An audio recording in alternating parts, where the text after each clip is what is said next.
Okay, we're good. All right. And hi, and welcome to Rate That Album, the podcast where two guys from the Midwest decide that we know better than everyone else and start taking apart albums or recommending them depending on our views. As always, with me is Joe Fremming. Joe, say hello. Hello. And of course, I'm Paul Muad'Dib. This week, it's my turn to pick the album, and I picked Lindsey Buckingham's Under the Skin. Joe, what's your thoughts? Did I do something to piss you off, Paul? I am You always piss me off, but go on, sir. Because I feel like this album, I'm still like livid thinking about it. Really? Okay, this is interesting to me. This was the most offensive album I've ever heard in my life. Wow, I feel like I've somehow beaten you into submission with my abuse. No. This movie, this album diddled my ears like a pervy gym teacher. And now I feel dirty and ashamed. Oh my God, I've somehow broken you. I didn't realize that was possible. I probably have to go to some therapy group after this. So let's before we get into the abuse that you've obtained, much like Lindsey Buckingham when he abused Stevie Nicks, let's talk about this album. So this album came out in 2006 and was supposed to be, and the other solo album prior that Lindsey Buckingham had done was in 1992. And he was working on this album called Gift of Screws in the 1990s. And there were several of the songs like Try for the Sun, Down on the Rodeo, Someone's Gotta Change Your Mind, were originally recorded 10 years earlier, so in 1996, for this album Gift of Screws, which actually then came out after this album. Which, if you kind of figure that out. So there's also other songs like from Fleetwood Mac's Say You Will as well. So a lot of these songs were things that were being done over the years that just never came out, whether it be on a solo album or with Fleetwood Mac. And he went back and said, these are songs I wrote. I'm going to put them out. That's the problem, Paul. Okay, go on. He put them. Oh my god! Like he should have been so ashamed of these. They should have just stayed in the vault. Prince did that, and Neil Young did that. Like, you don't have to put out everything you record. And then he put this out, and my poor diddled ears are still recovering. Okay, so let's talk about this, because I personally really enjoy this album. So let's talk about your experience with the album. Joe, what did I do to diddle you?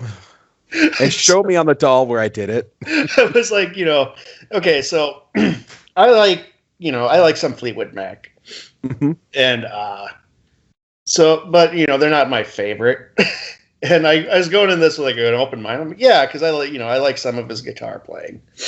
And the first song started playing, and it assaulted all the things. It was like everything I hate about boomer music, all in one.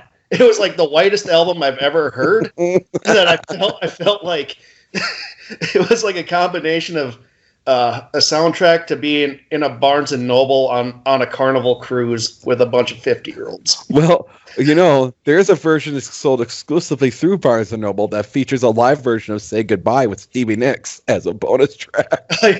So I was driving around listening to this album, getting progressively angrier and angrier. Like, I have not had a visceral reaction to an album this bad probably since my friend in high school decided to play me an Eagles album. Oh wow, you put this, and I know you hate the Eagles like the dude. Yeah. Okay. Yeah, and it was just everything just rubbed me the wrong way, and This happened, Paul. I was so mad. I pulled into a McDonald's to order some chicken nuggets, and the music was playing, and the kid at the drive-thru was giving me dirty looks. Like I was like some pervert driving around. Oh my God! Like his ears got diddled, and all of a sudden now I feel like It's a the cops might come and find me. Fair enough. So you call this boomer music? It is quintessential boomer music, and so there's a lot of things. Let's talk about some of the things, because this kind of show brings up a lot of things that I have said I don't like. Being flashy with technical prowess, like it doesn't really impress me that much. And he's just doing this all over the map. Yeah. He's his lyrics are pretty fucking smug. They're very smug. and they're not even good. So like he's being smug about bad lyrics, which just confused me all to hell. And I was laughing at some of them because he was like, one point he's like, brothers and sisters who died. And I was like, they probably killed themselves because they hurt us. God. And then I was driving, and I felt like, I'm embarrassed for him. But not only that, I'm embarrassed for Mick Fleetwood because he probably heard this album. And like he's like, I was in a band with this guy at one point. And now I'm on Wikipedia, and I see he played on it. I am shocked he didn't die by his own hand. Wow. Yeah. Wow, Joe. Like I said, man, this album it hit every like trigger on me. Like it was like it was not the intended effect I think Lindsey Buckingham was going for. No. It was like I'm listening to this, I'm like, no wonder Stevie Nicks fucked your buddy in the band. Like, wow, Joe, you're going hard, buddy. Yeah, I'm telling you, man. Like I messaged you that, and you're like, I'm interested. Like you're in for a ride, Paul. Well, no shit, I'm in for a ride. Like I feel like I abused you. No, you did.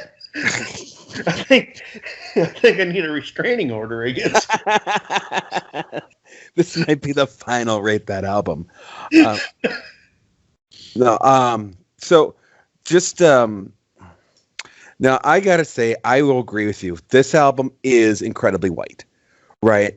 Like I've been on a big kick on like newer music and things like this. Like when this album came out in 2006, I will say I absolutely adored a couple of the songs on here.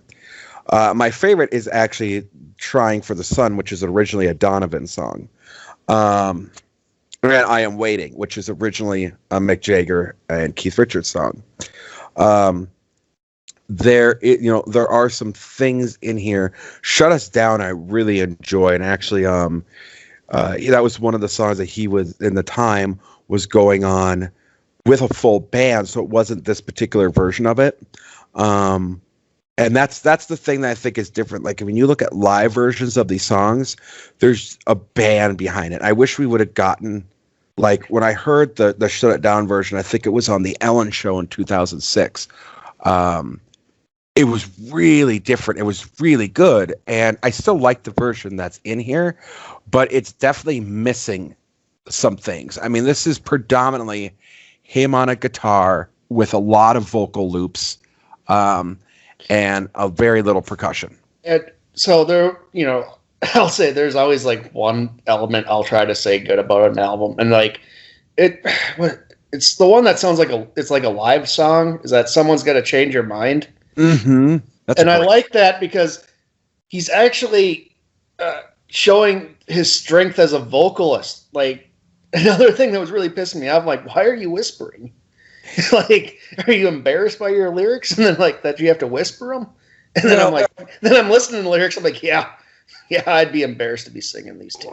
Well, and again, with Trying for the Sun, he goes off on vocally. It's really, really good. Shut Us Down.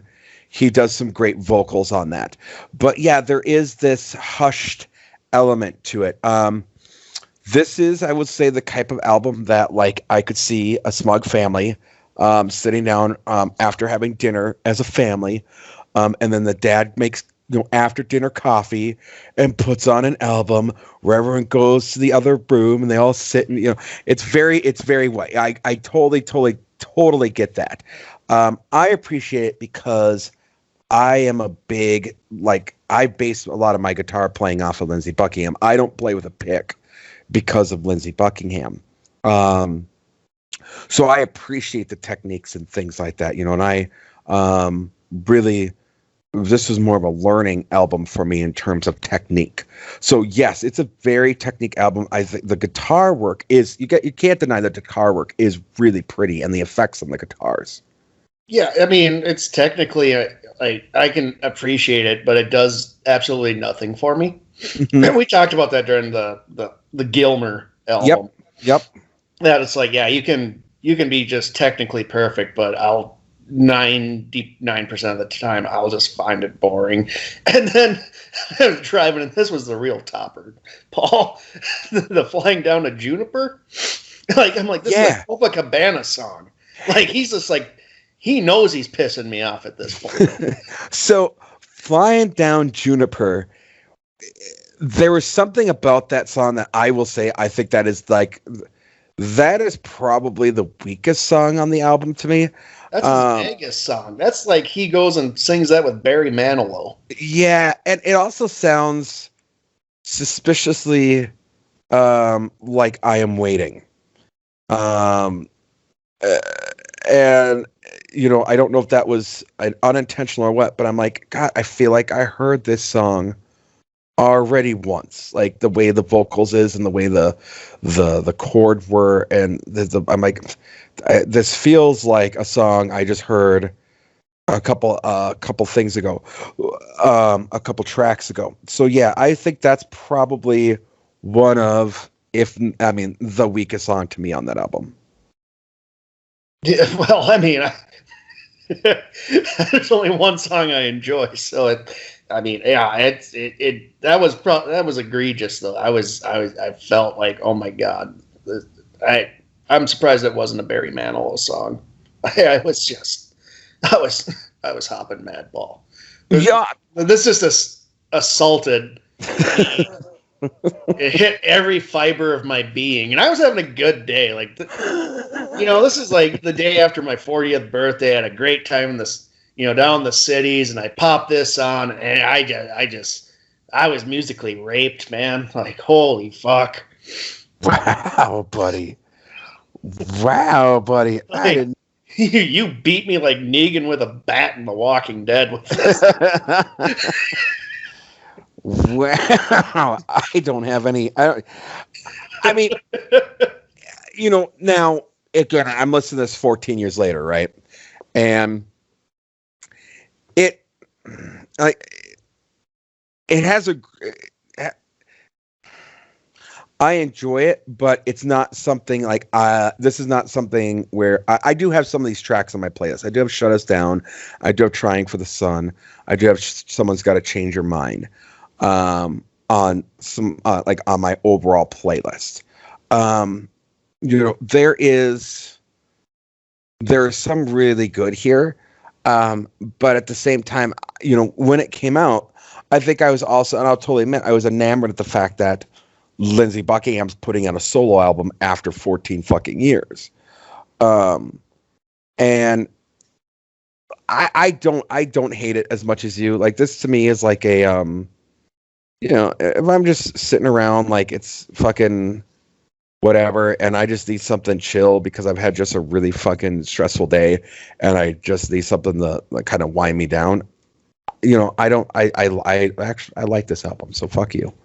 Well, I mean, yeah, I can picture you in a cardigan sweater, winding down with a latte, listening to this. Okay.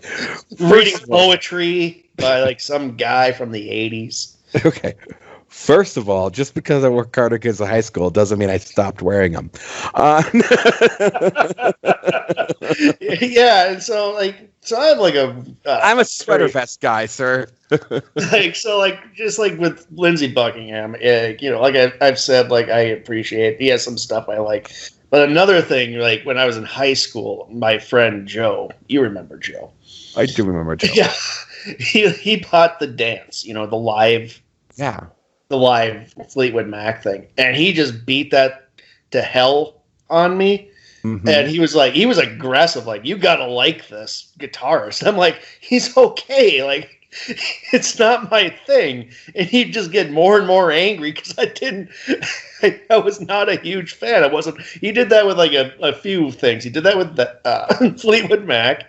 He did it with the Eagles, which made me really mad. Like, I got out of his car once, and I just walked to a bus stop.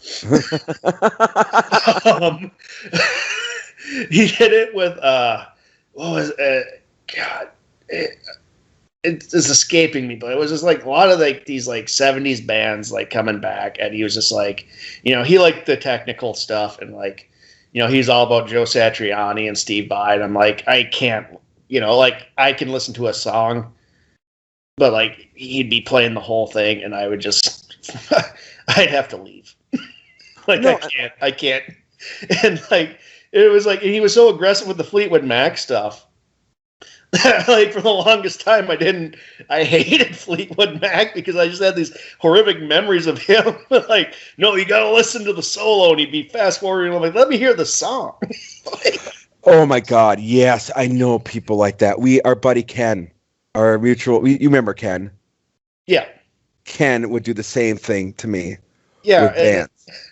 And so, like, it really jaded me with Lindsey Buckingham. And, like, I think maybe part of that really pissed off memory of mine, like, melted as I'm listening. I'm like, oh, he would fucking love this piece of shit album. Oh, maybe that's what did it. Yeah, I see. And I didn't even think about that.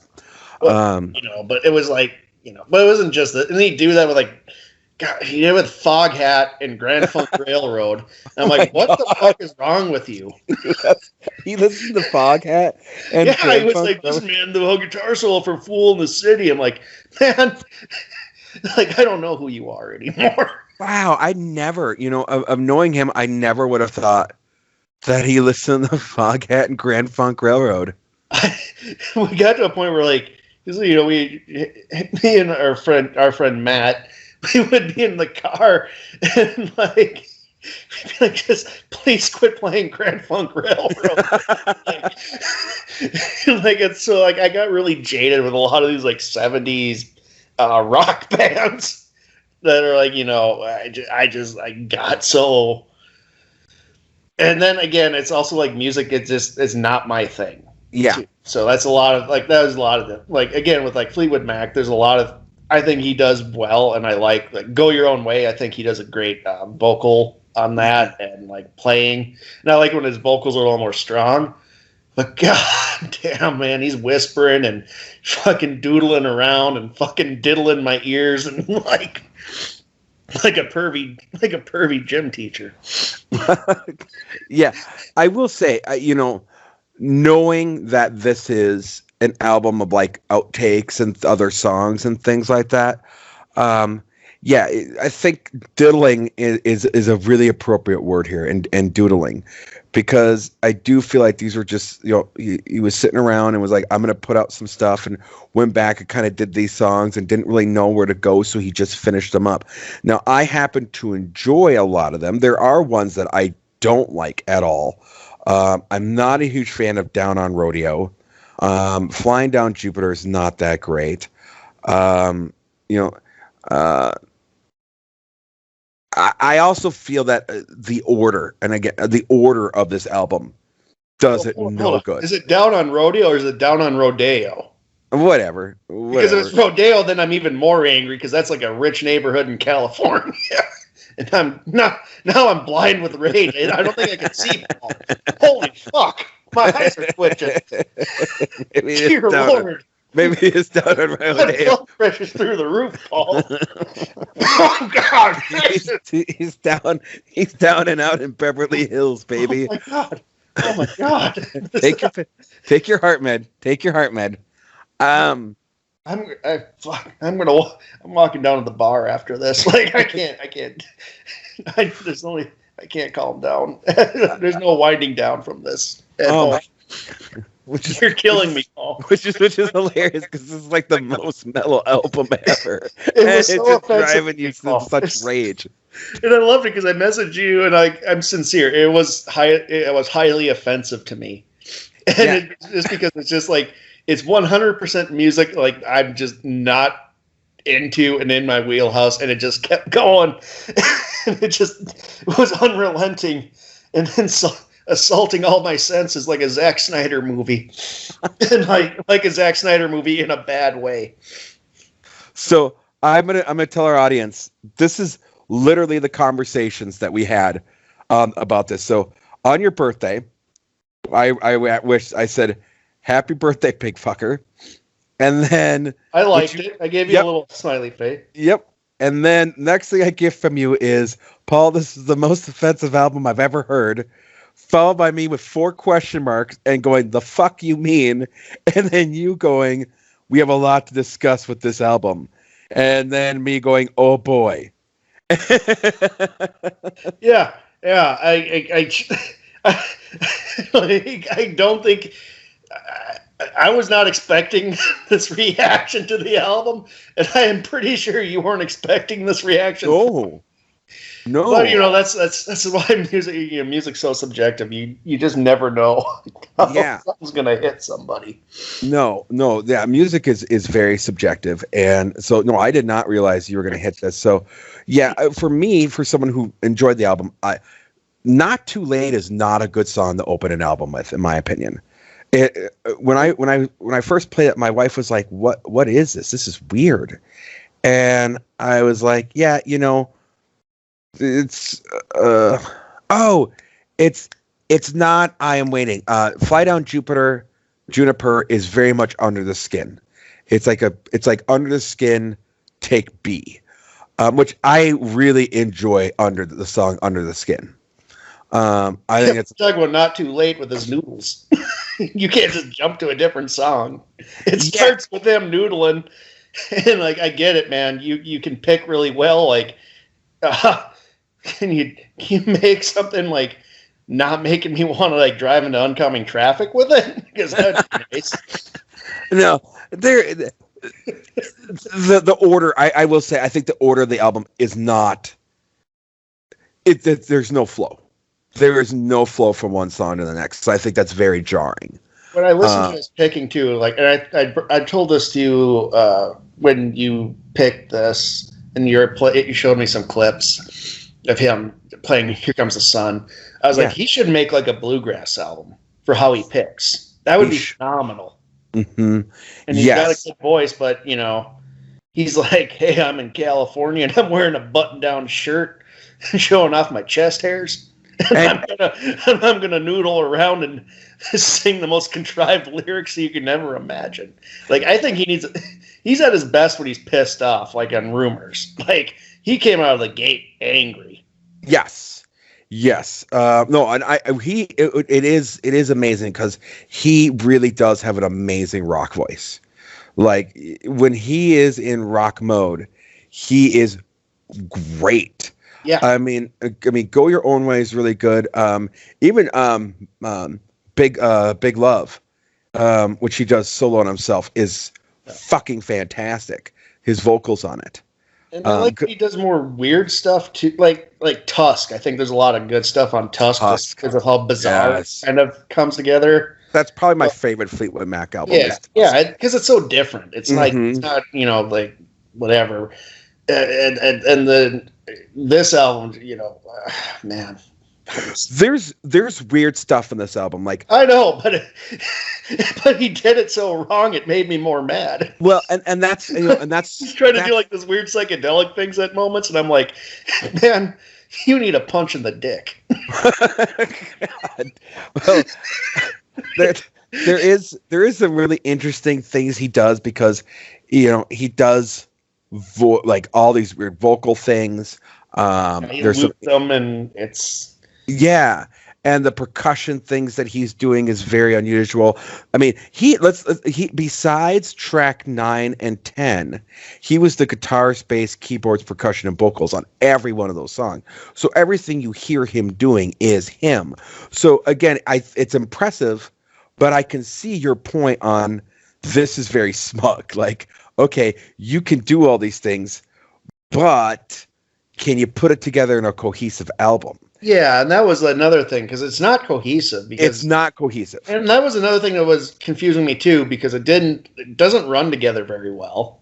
Mm-hmm. And then you get the random live track, which I liked, but again, he's kind of like more rocking out, and I think, for all like the things with Lindsey Buckingham, I rather hear his live music, not the dance, because my buddy Joe destroyed that for me. Right. With his bullshit.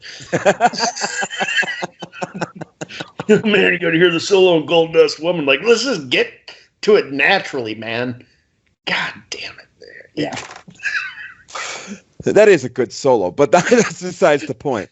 It's not a great song, but it's a good solo. I actually like the whole cover better. Oh, the whole cover's amazing. Yeah. Just like I like Hole's cover of It's All Right Now, Baby Blue. So much better than the Bob Dylan one. But yes, the flow, like that, I think is the true culprit. Like I said, there's some great songs in here, but the way you get there, they feel like music should have a flow. And it's just not there. Like, again, like Flying Down Jupiter should have been right after like Under the Sun, because it feels like part 1, part 2. Like those two should have been together. It probably should have opened with Someone's Gotta Change Your Mind. Like, I think that would have been a strong opener. Well, that'd be weird because it's a live track.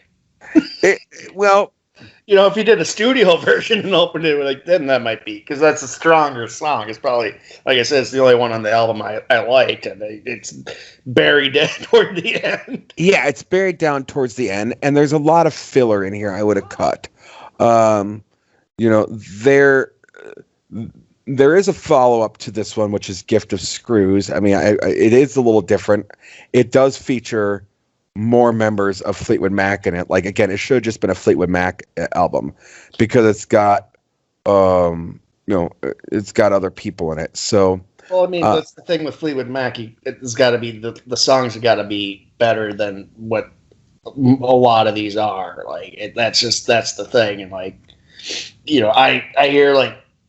I heard like things that could have worked with Fleetwood Mac and others where I'm just like, man, I bet he played this for Stevie Nicks and she went and fucked John McVie. well, John McVie's on this album, so Yeah, and so is Mick. Fleetwood. Yep, so is Mick. Mick's it's on the album. The most embarrassing things they ever did in their lives. I mean, there is semblance of it, but I can see where you're coming from. Me personally, I enjoy it. I like it because, again, I am a Lindsey Buckingham fan. For those that are in like kind of the technical stuff and kind of in awe on what he can do on the guitar, I think it is a great album for those people. Is it probably the whitest album we've reviewed thus far? Yeah, it probably is. Next to Mandelier, maybe, but it's no, Mandelier at least had a little funk to it. As bad as it was, this is, man, like, Jesus Christ, man. I feel like I think I'm on a list of being a white nationalist after listening to this. Oh my God! All right, Jesus, that's how white it was. Like, you snarky fuck. All right, so. Joe, would you recommend this album? No, I don't know. You apparently missed my whole part where I was saying how lousy this album was and how happy it made me think that Stevie Nicks just cheated on him because like I was so angry about it. So, I mean, did you miss all that? I can bring that up again. No. No, we're good. We're good. Okay. Sure. Yeah, no, I'm can sure. do that. I'm sure. I know. No, no, I think you did say that multiple times already, buddy. Um, me, me personally, there are some good tracks in here. I would recommend, like, you Under the Skin, I Am Waiting, Try for the Sun, Shut Us Down, Someone's Got to Change Your Mind. Like, I think this would have been a much stronger EP than an album. And that's not our first time, I think, making that recommendation of probably should have been an EP versus trying to make a full-blown album out of some of these things. Does he have a stronger solo album than this? Like, is his earlier stuff like from the His most famous coherent? Yes, his most famous solo album is Go Insane from 1984 when it was coked out. You had coked out Lindsey Buckingham. And Did it have Holiday Road on it? Did that one have Holiday Road on it? Or was that the 2000? I think that one may have. I think that's the only song by Lindsey Buckingham I like. I'm so angry. No, let me look here because I want to see. I think it was just a single, Paul. It may have been a single that was made for vacation movies. But let me check what was Go Insane. Go Insane. I Want You, Go Insane, Slow Dancing, I Must Go, Play in the Rain Continued, Loving Cup, Bang the Drum, and DW Sweet. That album charted at number 1. Charted at number 45. And then he had a previous one called Law and Order in 1981. That one had Trouble, which is a really good song on it. That one was his most, like, those two are him, like, coked out really, really good. So I would say, if this is something that you want to do, look at, I'd go back to his 81 and 84 solo albums, Law and Order and Go Insane. Those ones are more like true solo albums that he did. Yep. Out of the Cradle has a good song on it, which is a 1996 one. And I think it's This Is Time. Really good song on that one. There are ones out there. I picked this one just because, I remember listening to it when it came out and that type of thing. So this was something that was on my radar at the time. But yeah, I'd recommend like maybe going back and listening to those ones, Joe, to alleviate your anger towards Lindsey Buckingham. I don't believe you. I've lost all trust in you, Paul.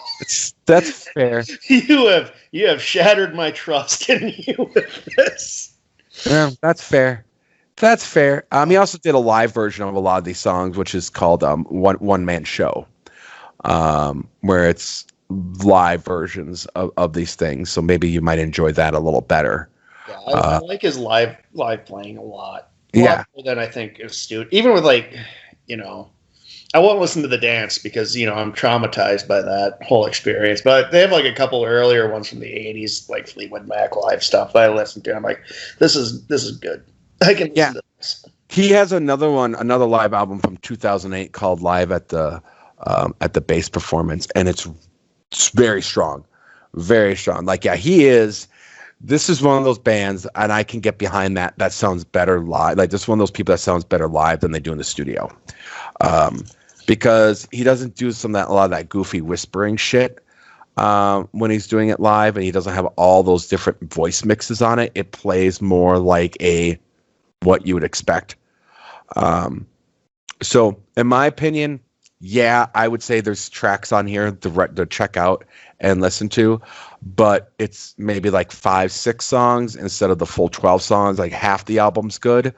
And it tracks for a lot of these people in their later half of their career. Like, I'm the same way with like Gilmer's goddamn solo albums, like maybe 3 tracks on each I'll enjoy. Yep, yes, and this falls into that trapping. That there is some good songs in here, and there really is. Regardless of Joe's audience, there's not. Oh, fuck. Paul's lying to you. I'm not lying to you, you snarky bastard. There are good tracks in here, but is the price worth the admission? Like I said, listen to what I said to listen to, and those are the highlights, and decide for yourself from those ones, would you want to hear more off that album? So that's my take on it. I personally have a big fondness for Lindsey Buckingham. He can truly do no wrong in my eyes, and that's me with my bias. So there's that aspect of it too. And you have your own bias, which is fuck them, fuck Fleetwood Mac. Well, it's not that. Like I do like Fleetwood Mac. I don't like a lot of it. Mm-hmm. But that's just like a lot of, we all have like our different quirks with music, and there's just some styles of music that it does nothing for me. Sure. It's just how it is. And, a lot of that Fleetwood Mac stuff it does nothing for me, but this is how it is. I would say go back and check out the Go Insane album and Law and Order. 80s coked out Buckingham was a lot of fun. It was a lot of fun. This wasn't. He didn't even sound like he was enjoying himself. Oh God, you're so snarky. All right. He seems bored a lot of the time. You sound like I've beaten you with a hose. All right, buddy. All right. Meow. That's happy birthday, by the way, once again. It feels good to be back, Paul. Feels good to be back, buddy. So let's talk. We're not doing plugs right now because we're so far behind. So we could talk about kind of what you're doing at the time. Joe, what are you doing right now at the time of this recording for the Joe Down? Speaking of Holiday Road, I'm making Brown watch the reboot of Vacation. Oh Christ! And it lacks all the charm of the movie. I think the Matt Pond cover of Holiday Road's used in that movie, because I swear to God I heard it at one point. Oh, are you serious? Yeah. I mean, it's if you ever want to watch a movie where Ed Helms and Christina Applegate smother themselves in feces, that's the movie for you. I forgot Christina Applegate was in that. Yeah. That movie was like the visual equivalent of listening to this. Can I say that? But the original Vacation movie's fantastic. Let me say that Ed Helms does nothing for me. Let me come out and say that. That's fine. It's not like I'm his best friend. No, so correct me if I'm wrong with that Vacation movie. It's not a reboot. He's rusty. He's rusty, and they try to be like. So what the problem is like they go like full meta, but it's like the worst meta ever. So there's one point he's going through his photo albums, and they're showing, pictures from all the Vacation movies with all the different actors playing Rusty. So you're like, haha, nudge, nudge, wink, wink. Like, I get it. It's not funny. Yeah. Okay. So he plays Rusty. Chevy Chase. It's tragic seeing Chevy Chase because I think he did his cameo. Yeah. Before he sobered up, because he had to quit drinking because he was drinking himself to death. So he's like fucking bloated as hell, and you can just tell he's a mess, and it's pretty depressing to see.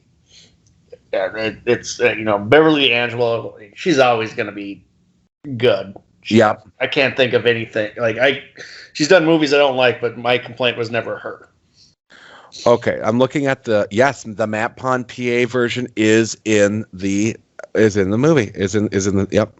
Yep, as is the Lindsey Buckingham version. Yep, yeah, that's played at the beginning, and the beginning, it's even the worst part. Was not even the worst, but it's such a bad intro because, like the original Vacation, you get all these like stock photos of like tourist traps. Mm-hmm. These ones Photoshop in like disgusting things like toilet humor. Oh man. Yeah, it was so wildly misguided. Like I truly have no idea what they were going for. It wasn't smart, that's for sure. Yep.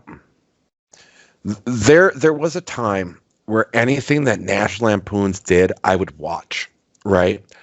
Um, excuse me. I mean, National Lampoons was amazing. I did a thing on like SNL. There was a lot of people from the National Lampoons podcast or radio show back in the day that went on to do SNL. There was a lot of Chase. Yeah. Garrett Morris was one of them. National Lampoons used to be like the hilarity. Like if National Lampoons put something out, it was awesome. They even had Gold Star because it was what was their first feature is Animal House. Yep. And they follow it up with Vacation. Mm-hmm. The co-founder of Lampoon, what's his name? He goes off and does Caddyshack. Yep. There's a good movie starring Will Forte as him on Netflix if you've never seen that. Yeah. Playing the guy who co-created Harvard Lampoon or whatever, or brought it to being the National Lampoon. And then it became like the template for like what the American Pie movies did. Yes. So when in that Rest in peace, Eugene Levy. Yes. He's not dead, but he's dead to me. Oh, okay. God, you scared me there for a minute. No, Animal House, Class Reunion, which I loved. They did National Lampoon's Amazon Women on the Moon. Love that. Fantastic movie. Fantastic movie. That is a fantastic movie. Vacation. European Vacation wasn't that great. Christmas Vacation is the best thing ever made. Oh God, that's great. European Vacation. I do like Eric Idle's minor role of the guy in the bicycle keeps getting fucked up by the family. Yes. Then there was a change after that where there was like a buyout or changing of the guard, and that's when you saw Loaded Weapons, Senior Trip, Vegas Vacation, Golf Punks, Van Wilder, and then it became Van Wilder wasn't that bad. It wasn't that bad. It just was boring. It was boring. And then Lampoon just. I remember seeing Vegas Vacation in the theater. Oh, fuck! I'm sorry. Yeah, I'm really sorry. I was just like, it's so boring and it's not that funny. And like, there's only like one funny scene in that movie, and that's when Clark, he's so bad at gambling, like he goes to like this janky casino where he gambles on rock, paper, scissors. Yes. That made me chuckle. He keeps losing. Who's the dealer? It's the guy who played the inconceivable guy from Princess Bride. Yes. He's a great character actor. Yeah. But then around that time, 2003, there was like another buyout or changing out, and it became National Lampoon's Inc. And that's when you saw Booty Call, Gold Diggers, Dorm Days, Barely Legal. It's all that kind of softcore porn. Basically, yeah. Like Meatballs 3 and 4, which is just, it's more like TNA for 16-year-old boys, 15, 16-year-old boys. Not anything great. And honestly, it's very dated. Like none of those movies they didn't age well at the time they were being made. No, they were not. No. Did they do the road trip movies too?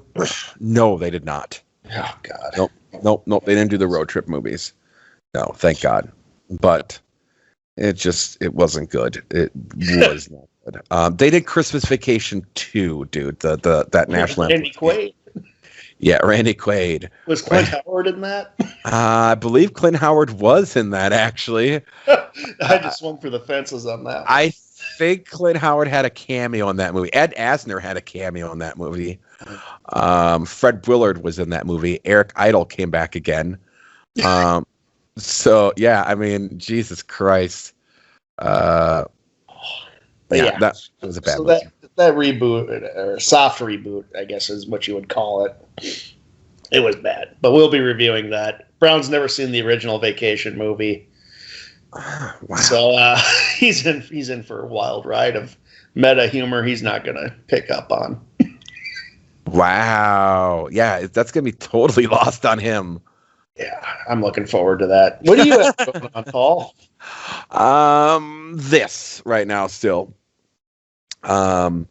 Rate that album. Everything else is on kind of hiatus in terms of I will get the Stranger Things one going now that Griffiny has time. It was really difficult for her, I guess, with school. So now that she doesn't have that, we have more time for her to be able to focus on doing the Stranger Things. So definitely want to do that. I'm not sure what we're going to do with Cast That movie right now. That's up in hiatus as well. So just small things. All right. Paul, what do we have coming up next? Well,